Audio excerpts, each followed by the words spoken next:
Génesis capítulo 12, versículo 5. Génesis capítulo 12, versículo 5, que dice así. Génesis 12, 5. Tomó pues Abraham a Sarai su mujer y a Lot, hijo de su hermano, y todos sus bienes que habían ganado y las personas que habían adquirido en Aram, y salieron para ir a tierra de Canaán, y a tierra de Canaán llegaron. Fijaros lo que dice el texto en la segunda parte. Salieron para ir a tierra de Canaán, y a tierra de Canaán llegaron. Esto es interesante. El Señor se le aparece a Abraham. El Señor le dice a Abraham cuál es su plan. El Señor le dice a Abraham que tiene que salir de Ur de los Caldeos, de Mesopotamia, y tiene que trasladarse en largas jornadas, tiene que trasladarse a Canaán. Y Abraham lo hace. Abraham no es un viaje fácil, Desde Ur de los Caldeos hacia la tierra de Canaán pasaron muchísimas cosas en la vida de Abraham, muchas circunstancias. No fue un viaje fácil, fue complicado, pero llegó. ¿Por qué? Porque el Señor se lo había dicho y Abraham tuvo determinación. En ningún momento Abraham tuvo ningún tipo de duda en cuanto a su destino final. En ningún momento Abraham pensó en dejarlo. En ningún momento Abraham pensó en abandonar. ¿Por qué? Porque sabía lo que Dios le había dicho. Sabía el mandato de Dios. Y él tomó la determinación. Él tenía la determinación de su voluntad, de quién era, de lo que Dios le había dicho, para llegar a la tierra de Canaán. La determinación, a pesar de que eran muchos miles de kilómetros, que no iba a ser un viaje fácil, que iba a haber muchas complicaciones, pero él tuvo esa determinación para llegar a Canaán, porque el Señor se lo dijo. ¿Recordáis en el libro de Daniel, en el capítulo 1 de Daniel, se cuenta cómo Daniel y sus 4 amigos y muchísimos jóvenes más fueron desarraigados, fueron quitados de Israel? Llegó Nabucodonosor, llegaron los caldeos, los babilonios, entraron en Israel y se llevaron un montón de esclavos. Entre esos esclavos estaba Daniel, estaban sus amigos. Y es interesante que llegan allí y una de las cosas que hacían, y lo hacían muy bien los caldeos, eran que asimilaban las culturas, asimilaban las religiones de los pueblos que ellos habían invadido y los hacían suyos.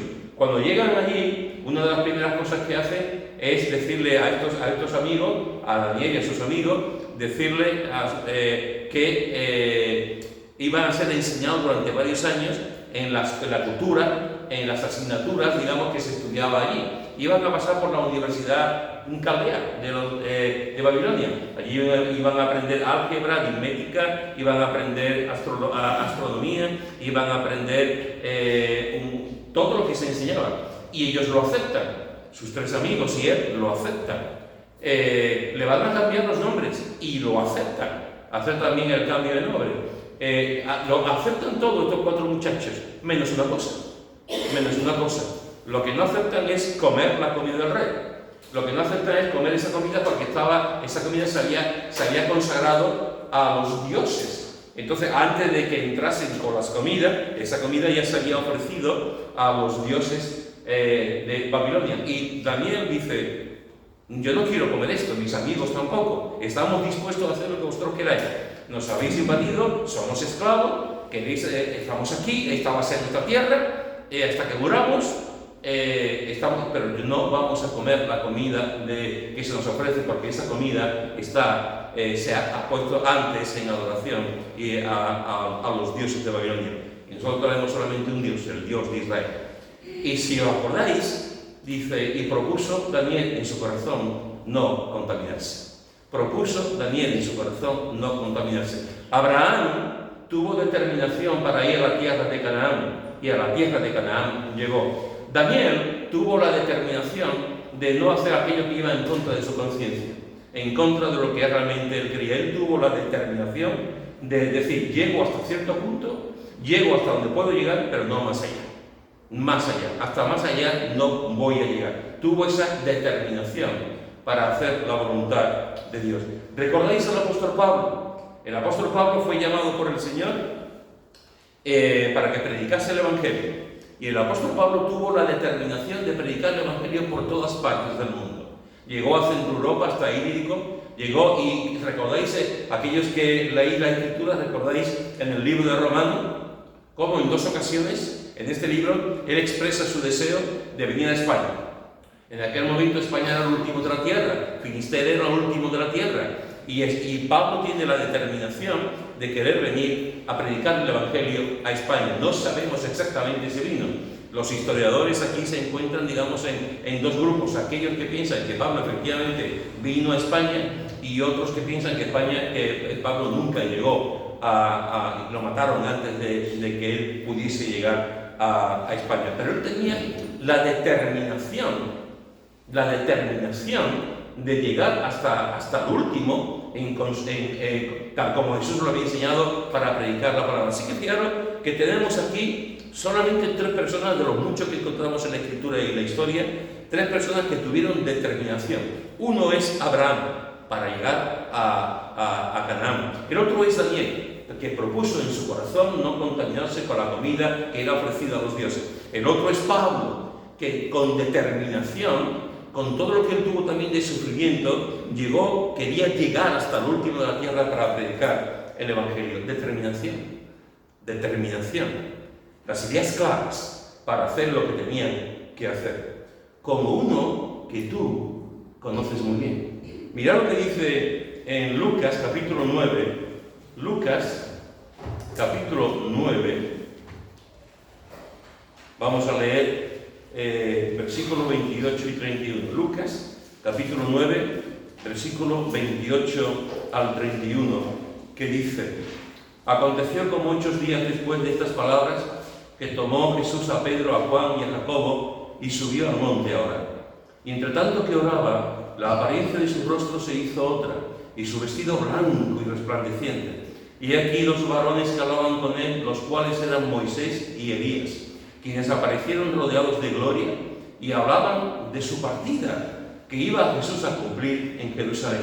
Fijaros, hermano, que estamos viendo, somos testigos excepcionales, somos testigos de Dios. Este es un pasaje tremendo. Tanto este pasaje como los que aparecen en Mateo y Marcos son un pasaje que en un sentido es un pasaje misterioso. En un sentido es un pasaje que te puedes meter ahí, empezar a nadar en este pasaje, atravesar todos los mares y seguir nadando. Es imposible poder entender todo lo que encierra este texto, porque es algo misterioso. Fijaros que Jesús va a un monte a orar, como tantas veces hacía. Va a un monte a orar, se lleva, digamos, a su guardia de cops, se lleva a sus discípulos de más confianza, con los que trabajaba más íntimamente, a Pedro, a Juan y a Jacobo. Se los lleva al monte a orar. Y fijaros las cosas que pasan. Entre tanto que oraba, estaban en oración, y algo sobrenatural, algo glorioso, majestuoso, magnífico, algo ocurrió mientras estaban orando. Mientras estaban orando, pasó algo tremendo. La apariencia de su rostro de Jesús se hizo otra, y su vestido blanco y resplandeciente. Y está allí Pedro, está Jacobo, están allí delante de Jesús, Juan, y de pronto empiezan estos 3 discípulos que están orando, están allí hablando, Jesús orando, los discípulos abriéndoselo a ver cómo estaba Jesús, y de pronto ven que su cara se va resplandeciendo, que su cara va transformándose, que su cara va cambiando, y están viendo unos gazas en el codo. Mira. Y están todos los 3 mirando a Jesús, y sus vestidos, su ropa, su túnica va también cambiando. Yo estoy allí y me quedo allí perplejo, viendo lo que estaba pasando en la cara de Jesús, y viendo cómo su cuerpo su vestido estaba volviendo completamente blanco y resplandeciente. Y de pronto, por si esto es poco, si estos 3 discípulos estaban absolutamente sorprendidos por eso, de pronto dice que 2 varones hablaban con él, los cuales eran Moisés y Elías. Allí está Jesús orando. La cara va cambiando, su cuerpo, su túnica, su ropa se va transfigurando. Están allí esos 3 discípulos, y de pronto aparecen 2 hombres que todos los judíos sabían de ellos, aunque no lo conocían, porque hacían años siglos que se habían ido con el Señor. Uno Moisés y otro Elías. Y yo supongo que los discípulos, estos 3, Pedro, Juan y Santiago, tenían que estar con la boca abierta, con los ojos abiertos, temblando, diciendo, ¿pero qué estamos presenciando? ¿Qué está pasando aquí? ¿Qué está ocurriendo? Moisés y Elías aparecen allí, quienes aparecieron rodeados de gloria, no te lo pierdas, rodeados de gloria. ¿Cómo sería esa gloria? Y hablaban a Jesús de su partida. Fijaros que aparecen, se ponen a los lados de Jesús, no sé si se ponen a los lados de Jesús, se ponen allí con Jesús y empieza una conversación. Y empieza una conversación. ¿De qué hablarían? Del parchís, de ajedrez, de baloncesto, de quién va a ser el presidente de Judea. ¿De qué hablarían? ¿De cómo se vende el pescado ese día? Pues dice el texto bíblico, no da detalles, no dice exactamente lo que se habló, pero sí nos dice algo importante. Nos dice que hablaban de su partida, que iba Jesús a cumplir en Jerusalén. Aquí llega un momento en el que Jesús, que ha venido al mundo, que ha nacido, se ha humillado, que ha dejado su gloria, que sabe que ha venido al mundo a morir por nosotros, como hemos cantado hoy, llega un momento en que después de esta situación él dice, ya es el momento. Ya es el momento. He estado durante un tiempo, he estado predicando, he estado anunciando, y llega un momento que el Padre, que Dios determina en su voluntad, le dice a Moisés y le dice a Elías, venid para acá, Moisés y Elías. Y Moisés y Elías van a la presencia del Padre, y el Señor les dice, os voy a mandar conmigo, os voy a hacer un viajecito, lo voy a pasar muy bien. Os voy a mandar a la presencia de mi Hijo. Y el Señor con su poder hace que Elías y Moisés se pongan a la presencia de allí. ¿Por qué? Porque ellos le van a conversar con Jesús. No olvidemos, hermano, que Jesús sí es Dios, pero también es hombre.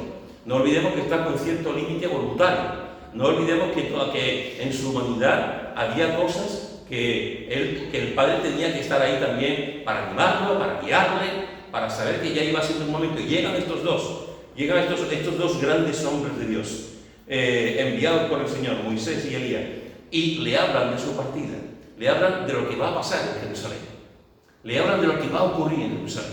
Y es como si ellos le dijeran, ya empieza la cuenta atrás. Ya empieza la cuenta atrás. A partir de ahora, todo lo que te queda, el trayecto que te queda, es hasta que vayas a Jerusalén para morir por los seres humanos, por los que ha venido. Y en este mismo capítulo 9, han pasado una serie de meses desde la transfiguración. Y en este mismo capítulo dice en el versículo 51, cuando se cumplió el tiempo en el que él había de ser recibido arriba, afirmó su rostro para ir a Jerusalén. Afirmó su rostro para ir a Jerusalén. Fijaros que unos meses antes tiene ese encuentro celestial con estos dos profetas, con estos dos hombres de Dios.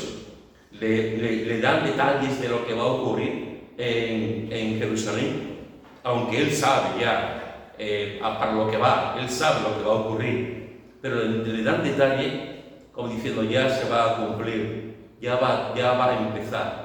Y cuando pasa un tiempo, él dice, ya. Y afirmó su rostro para ir a Jerusalén. Determinación. Lo mismo que Abraham, lo mismo que David, que Daniel, lo mismo que Pablo. Determinación. Lo que pasa es que la determinación que tuvieron ellos no es la misma determinación que la de Jesús. La determinación que tuvieron ellos fue muy buena, fue hermosa, fue bonita, fue algo que nos alienta, nos anima, pero en relación con la determinación de Jesús era nada. Era ir a otro país, era no comer comida de un sitio, era ir a predicar el evangelio en un sitio, pero la determinación de Jesús era ir a Jerusalén. No era completamente diferente. La determinación de Jesús era ir a Jerusalén para morir. Jesús afirmó su rostro para ir a Jerusalén sabiendo que se iba a encontrar con sus enemigos. Jesús afirmó su rostro para ir a Jerusalén sabiendo que se iba a encontrar con sus enemigos. Mirad lo que dice en Lucas, también en el capítulo 22, Lucas, capítulo 22, versículo 1 y 2. Lucas, capítulo 22, versículo 1 y 2 dice, estaba cerca la fiesta de los panes sin levadura, que se llama la Pascua, y los principales sacerdotes y los escribas buscaban cómo matarle, porque temían al pueblo. Jesús afirmó su rostro para ir a Jerusalén, sabiendo que se iba a encontrar con sus enemigos, sabiendo que se iba a encontrar con el Sanedrín, que se iba a encontrar con los sacerdotes, que se iba a encontrar con los fariseos, que se iba a encontrar con los escribas, que se iba a encontrar también con parte del pueblo, que también estaban ahí, crucifícale, crucifícale, crucifícale. Jesús afirmó su rostro para ir a Jerusalén, tuvo la determinación para ir a Jerusalén, sabiendo que se iba a encontrar con sus enemigos allí.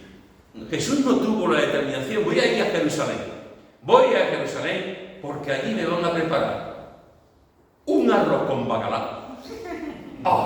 Voy a Jerusalén, a casa de Mari Carmen, que me va a poner aquello allí.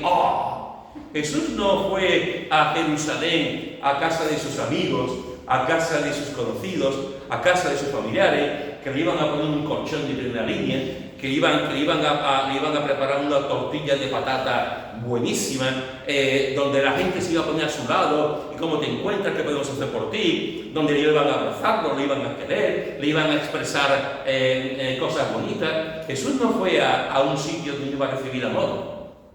A mí me dicen,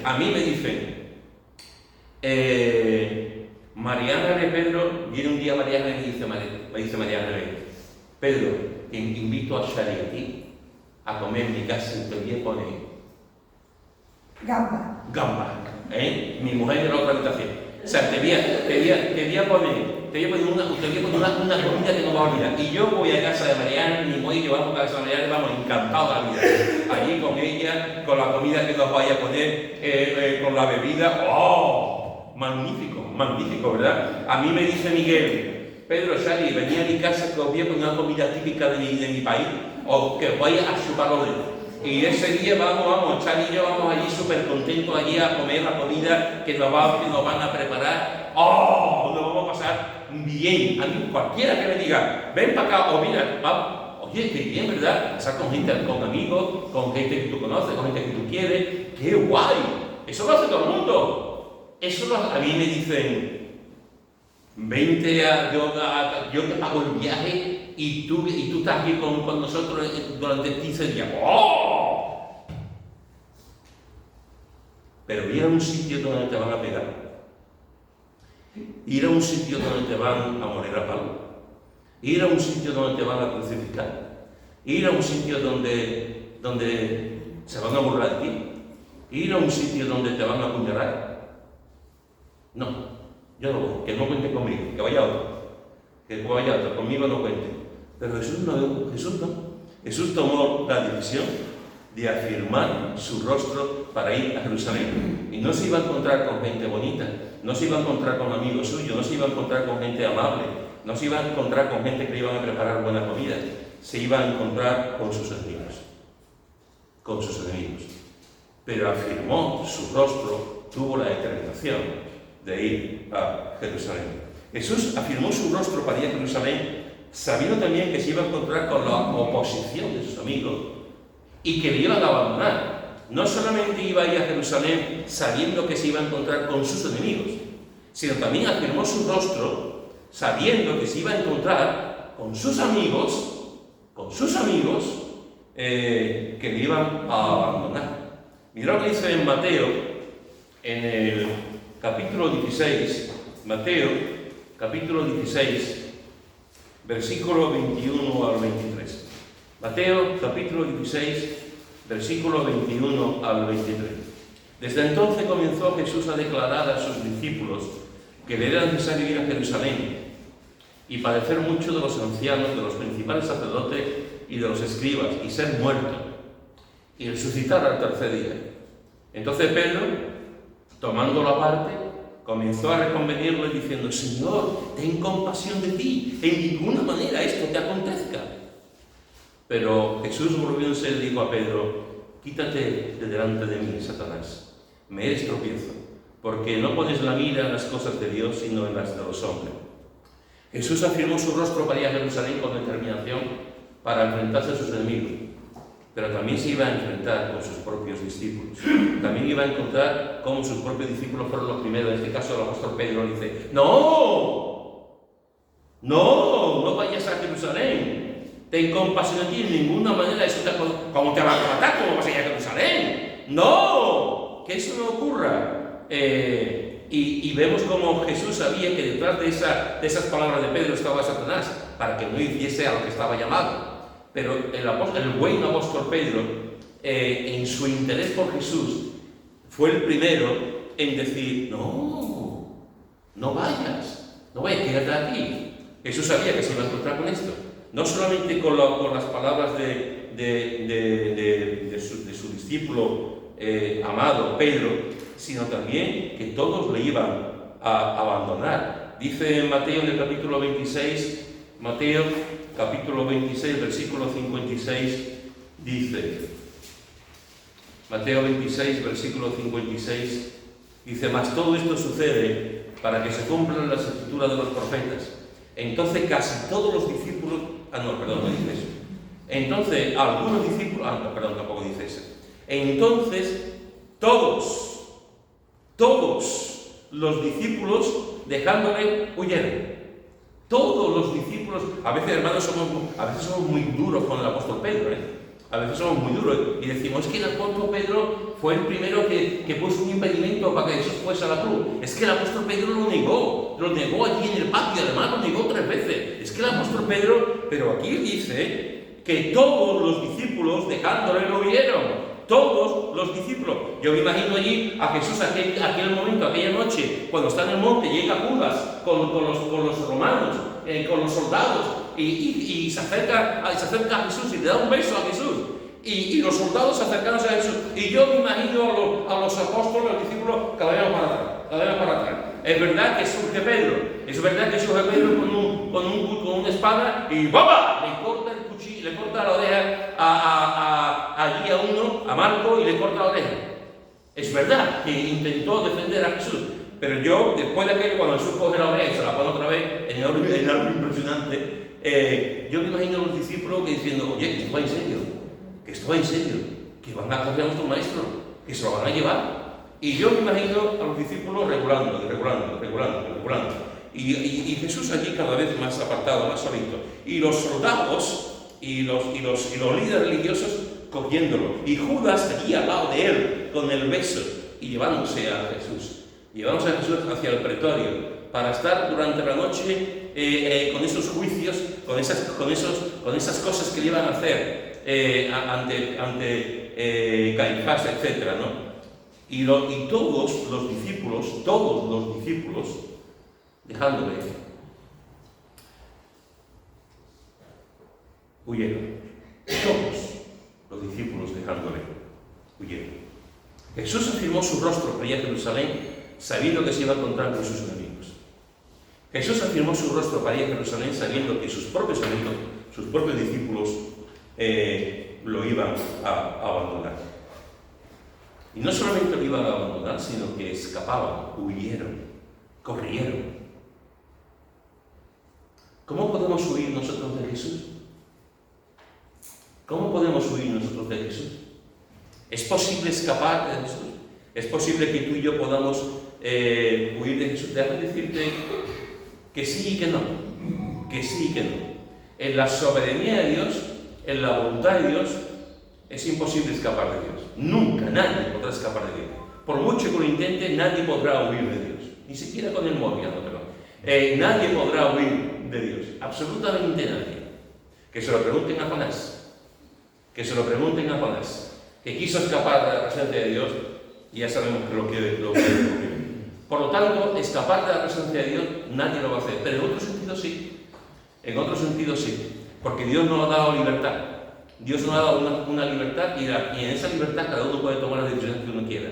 Y uno puede decir, hasta aquí he llegado contigo y ahora, por los motivos que sea, te dejo, me escapo, me voy, no quiero seguir más contigo. Y uno empieza a huir. Y la pregunta es, ¿cómo podemos nosotros huir de Jesús? ¿Cómo podemos huir de Jesús? Hermanos, huimos de Jesús cuando Jesús no cumple la expectativa que nosotros teníamos de Él. Huimos de Jesús cuando pensamos que Jesús nos ha cambiado la vida. Un día alguien nos dice, si tienes a Jesús, si crees en Jesús, tu vida va a cambiar. Si crees en Jesús, vas a ganar dinero. Si crees en Jesús, nunca vas a estar en el paro. Si crees en Jesús, nunca vas a tener ningún problema. Si crees en Jesús, tu matrimonio va a ir muchísimo mejor. Si crees en Jesús, nunca va a tener una enfermedad. Si crees en Jesús, vas a vivir muy feliz. Y tú dices, yo quiero a ese Jesús. Si tú crees en Jesús, vas a encontrar un hombre o una mujer maravillosa. ¡Wow! Yo quiero a ese Jesús. Y tú acudes a Cristo y crees en Cristo y llegas y empiezas a venir. Pero después pasan los días y las semanas y los meses y te das cuenta que esas expectativas que tú tenías de Jesús no se van cumpliendo. Que tú sigues enfermado, que tú sigues cogiendo de enfermedades, que tú tienes depresiones, que tú te sientes solo, que tu matrimonio no va mejor, que va peor, que no duermes por la noche, que las cosas no van bien. Y tú dices, pero si yo he aceptado a Jesús, si yo tengo a Jesús, ¿cómo que mi vida no va para bien? ¿Cómo que no? Y empiezas a pensar que las expectativas que tú tenías de Jesús no son reales. No son reales. Ese Jesús que es un banquero que te va a dar dinero, ese Jesús que es el dueño del Corte Inglés que te va a hacer trabajo, ese Jesús que es el que te va a solucionar la vida, que no es así, y que tú sigues sudando y sembrando y teniendo dolores y se te van acortando las manos y tienes golpe de todo y a veces palpitaciones en el corazón y tú dices, esto no es lo que yo encuentro, esto no es lo que me han hablado, esto no es lo que yo... Y tus expectativas de Jesús se reducen. Y empiezas a huir de Jesús porque no era lo que tú esperabas. No era lo que tú esperabas. Como Judas. Judas estuvo con Jesús. Jesús le dijo, Judas, ven conmigo. Y Judas va con Jesús. Y se lleva un tiempo, 3 años allí con Jesús. Y Judas está fascinado. ¡Qué bien habla Jesús! ¡Qué bien predica Jesús! ¿Cómo hace sanidades Jesús? Es que Jesús está preparando el terreno. Jesús está preparando el terreno para echar a los romanos. Cuando Jesús tiene una multitud de seguidores, va a echar a los romanos. Y nosotros como discípulos vamos a caer en el gobierno de ese. Y Judas está pensando en el Mesías prometido. Y Judas piensa que ese Mesías que dice el Antiguo Testamento es este Jesús que hace milagro. Es el único que puede echar a los romanos de allí. Es el único que puede volver a recuperar el esplendor de Jerusalén, como en los tiempos de David. Es el único, pero pasan los meses y pasan los años y Judas ve que no toma soldados, que no prepara a la gente, que no va en contra del gobierno militar de Roma, que no quiere ser rey de los demás, porque su reinado no es de este mundo. Y Judas empieza a decir, esto no es lo que yo esperaba, esto no es lo que yo esperaba. Las expectativas de Judas se van difuminando. Van cambiando, hasta aquel día terrible que le ofrecen traicionar a Jesús y él lo traiciona. ¿Por qué? Porque sus expectativas no eran reales. Huimos de Jesús, escapamos de Jesús, o pretendemos escapar de Jesús, cuando las expectativas que tenemos de Jesús no son reales. Cuando pensamos lo que tiene que hacer y no lo hace. Y entonces decimos, Jesús, me has defraudado. Y escapamos. Y huimos.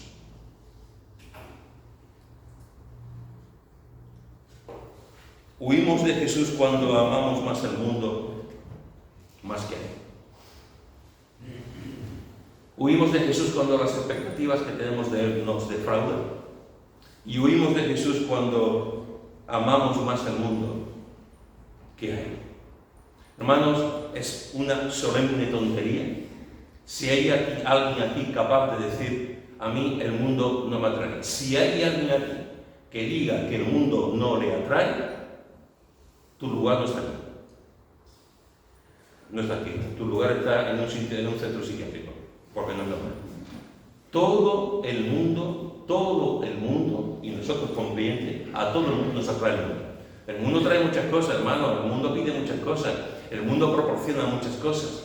La vanagloria de la vida, la de los ojos, el mundo está ahí, dice, ven, porque el mundo está ahí y ofrece muchas cosas para nuestra vida. ¿Cuántas veces encontramos a personas que han creído en Cristo, han ido a la iglesia y con el paso del tiempo se han ido?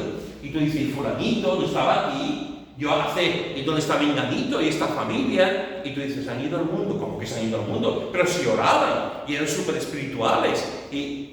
pero se han ido al mundo. ¿Por qué? Porque el mundo atrae. El mundo atrae como un imán, como un imán. Y aquí tenemos que tomar una decisión. Aquí tenemos que decir, o sigo a Cristo o me voy al mundo. Como Demas.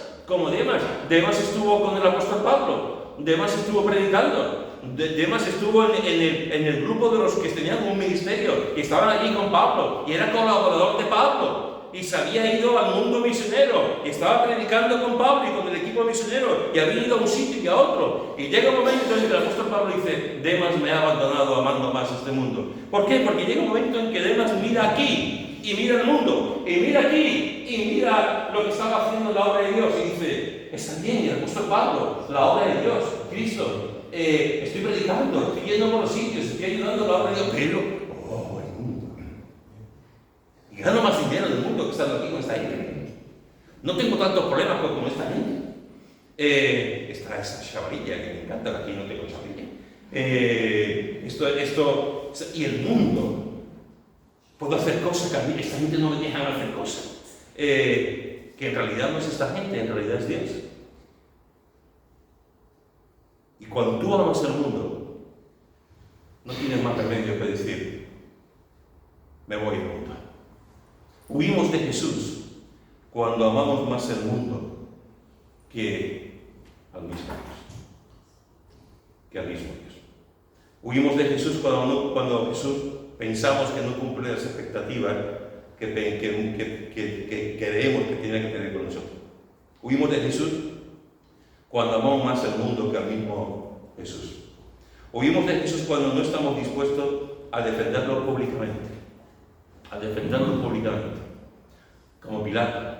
Allí se encuentra el hermano de Pilato y le traen a Jesús. Y Pilato hace un interrogatorio. Pilato trabaja, mira, conoce el género humano. Pilato sabe lo que es el ser humano. Está acostumbrado a tratar con gente. Está acostumbrado a mandar, a mirar los ojos. Pilato no es alguien que desconozca la naturaleza del ser humano. Y Pilato se encuentra con Jesús y dice, ¿para qué te ha traído? Y empieza a hablar, bla, bla, bla, bla. Y él sabe que Jesús es diferente. Él sabe que Jesús es inocente. Él sabe que Jesús es alguien completamente diferente a todo el mundo. Él lo sabe muy bien quién es Jesús. Lo trata como, lo dice, tú eres inocente. La propia mujer le dice, no tengas nada que ver con este gusto. Él sabe perfectamente, intenta. Él intenta que no ocurra. Él intenta que Jesús sea liberado. Él pone a un hombre, ¿a quién queréis? ¿A Barrabás? Jesús, él busca las maneras en que Jesús no vaya a la muerte. Lo hace de varias maneras, pero al final tiene miedo. Al final, los judíos le dicen, vamos a ir a Nerón, vamos a ir a César. Vamos a ir al emperador y vamos a decirle lo que tú estás haciendo aquí. Y él dice, vayan a César y van a decir que yo estoy en contra de los judíos y tal. Y se lava las manos. Sabiendo que este hombre es inocente. Sabiendo que este Jesús, él mismo le dice, ¿eres tú el rey? Sí, tú lo has dicho. Él sabe que es diferente, pero no hace nada, no lo defiende. Él podía hacerlo, era el que mandaba allí. Era el delegado de César, era el que tenía más poder. Podía haber dicho, no os voy a entregar a este hombre. No voy a permitir que os llevéis a este hombre. No lo vais a matar, lo voy a dar a la libertad. Y si queréis ir a César a acusarme de algo, ir a César. Pero yo no lo voy a detener, porque este hombre es inocente. Está aquí por envidia de vosotros. Está aquí por vuestras costumbres. Pero este hombre no ha matado ni una mosca. Este hombre es justo y es inocente. Conmigo no contéis. Lo voy a liberar. Podía haberlo hecho. Tenía el poder, la autoridad, el ejército a su lado. Podía haberlo dicho. Pero no lo hizo. No lo defendió. Es como si nosotros estamos en una cola y estamos esperando para entrar en el banco o en la panadería o donde sea, y hay unos cuantos que se ponen a denigrar de Jesús y empiezan a hablar mal de Jesús, empiezan a hablar mal de Dios, y estamos aquí escuchando y nos miramos para abajo. Y nos volvemos porque no queremos prestar atención, porque no queremos intervenir y decir, momento, he escuchado vuestra opinión, pero yo lo veo de otra manera. No, empezamos a escuchar cosas de Jesús, pero nos quedamos acobardados, nos callamos. Una cosa es ser prudente y otra cosa es ser cobarde. Nos quedamos callados o vamos en cualquier sitio, en el tren, en un avión, y escuchamos conversaciones de Jesús y cuentan chistes de Jesús y cuentan cosas malas de Jesús y cuentan, dice Jesús, y es que Jesús tuvo relaciones con mujeres y a Jesús le gustaban los hombres.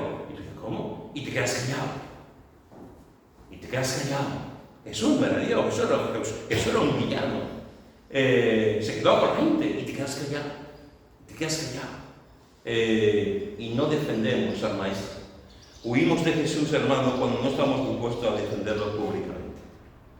Cuando nos quedamos callados en vez de hablar.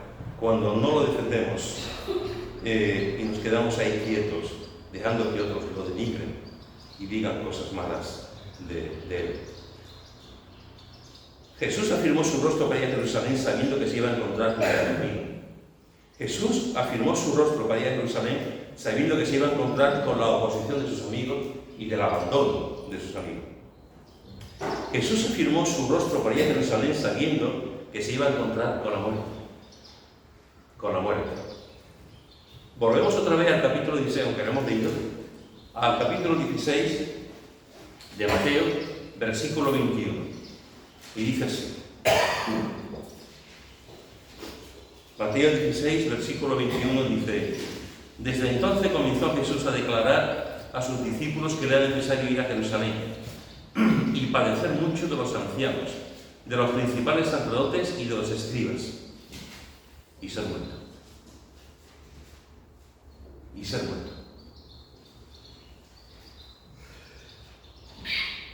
Jesús afirmó su rostro para ir a Jerusalén, sabiendo, hermanos, que se iba a encontrar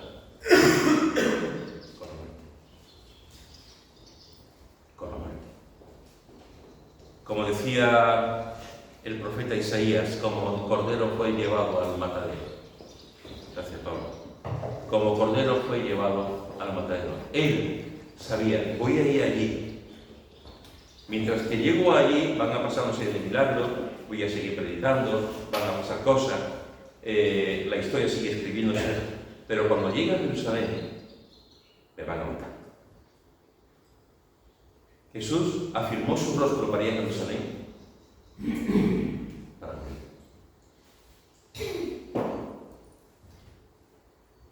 Olivia, ¿tienes el vídeo? Ponlo, por favor. Vamos a apagar las luces y vamos a ver un pequeño vídeo. Escuchamos la canción el viernes. En el culto de oración escuchamos esta canción que la puso Charlie, pero no la vimos. Los que estuvieron el viernes saben de qué estoy hablando.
No sé si alguna vez creo que he comentado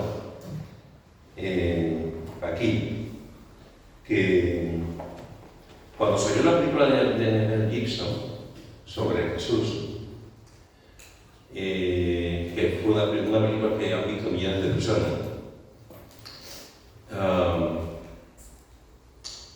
yo no pude verla porque Charlie es muy sensible para ese tipo de cosas y no pude verla, no pude ir al cine y era imposible que yo la viese con ella, porque ella no le iba a poder aguantar. Y cuando la echaron en la tele, ese día estaba yo solo y yo no sé dónde estaba ella, no recuerdo, tampoco estaba la niña, estaba yo solo en casa. Y como tiene tanta ganas de ver la película, pues me puse a ver la película.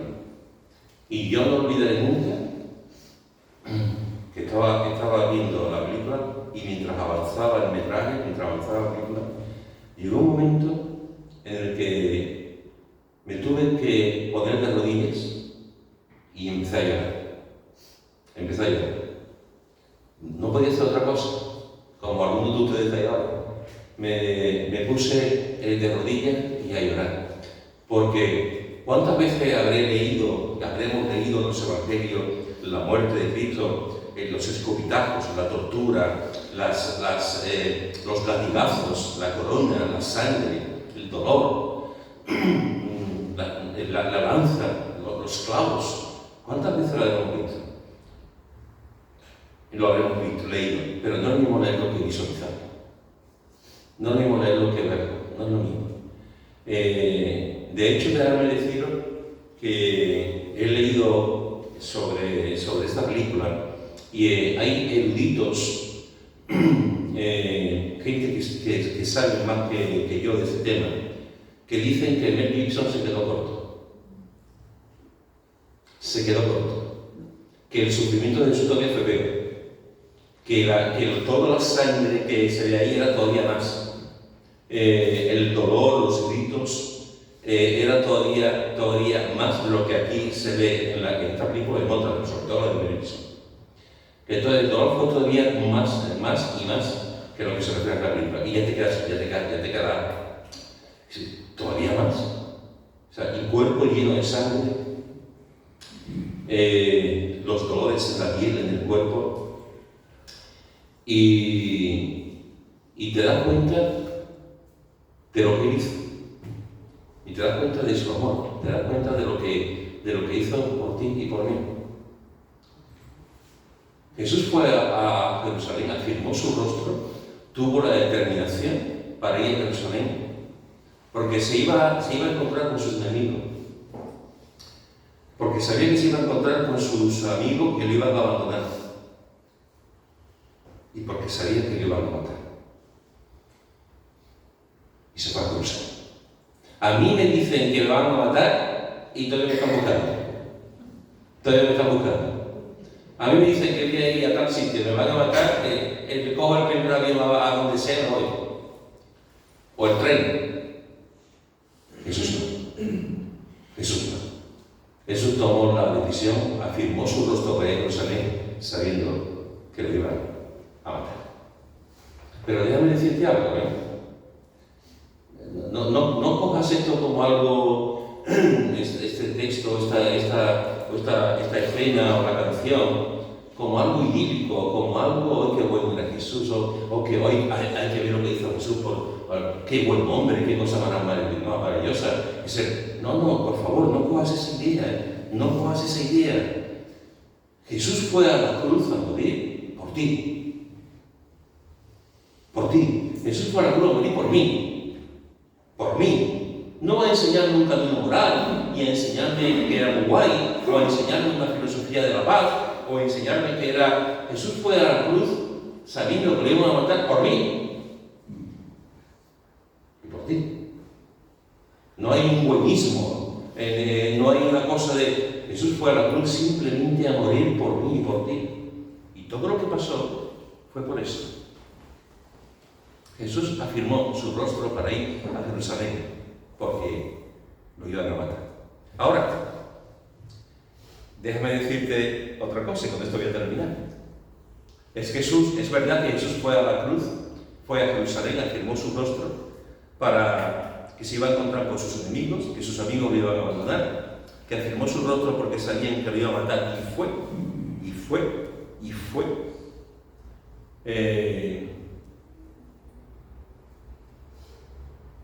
Pero afirmó su rostro también, sabiendo que iba a resucitar.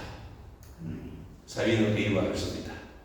Él sabía que al tercer día iba a resucitar. De hecho, eso lo había dicho a los discípulos, lo que pasa es que los discípulos en ese momento no lo entendieron, sabiendo que iba también a resucitar. Jesús tomó esa decisión. Jesús tomó esa decisión de ir, de afirmar su rostro, de tener perseverancia, de hacer como lo hizo Abraham, como lo hicieron los demás, determinación. Pero sabía que iba a resucitar. El domingo hablaremos de la resurrección. Jesús sabía que iba a resucitar, pero tenía que morir antes. Alguien puede decir, como siempre hay algún avispado, ¿verdad? Alguien puede decir, hombre, a mí me van a matar y yo sé que voy a resucitar. No es lo mismo. No es lo mismo. Pues a ese avispado, déjame decirte, hablo tú. Ven tú y que te golpeen, que te maten, que te pongan la lanza, que sufras tanto, aunque no sepas que va a resucitar. Jesús sabía que iba a resucitar y se llevó una noche en agonía, en oración, por todo lo que iba a pasar. Por todo lo que iba a pasar.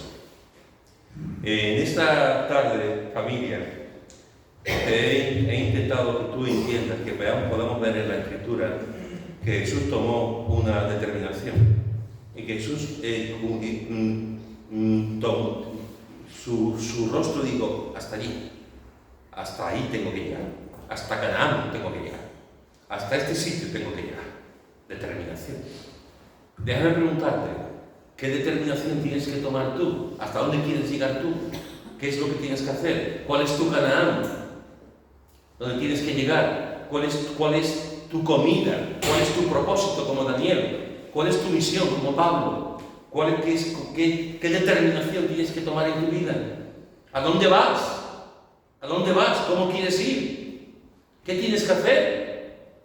Jesús supo que había llegado su momento y tomó la determinación de ir a Jerusalén a morir por ti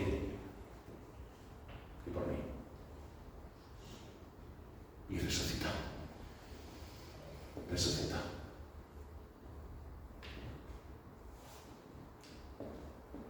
Afirma tu rostro. Afirma tu rostro en esta tarde. Afirma tu rostro. Sigue, no escuches, no escapes, no huyes de Jesús, porque nunca vas a poder hacerlo. Nunca vas a poder hacerlo. Aparentemente podrás escapar, pero nunca podrás escapar de la presencia del Dios Todopoderoso. Sigue, ten determinación. Y en esta tarde afirmo mi rostro para continuar con Jesús el resto de mi vida. Amén. Amén. Si alguien quiere orar.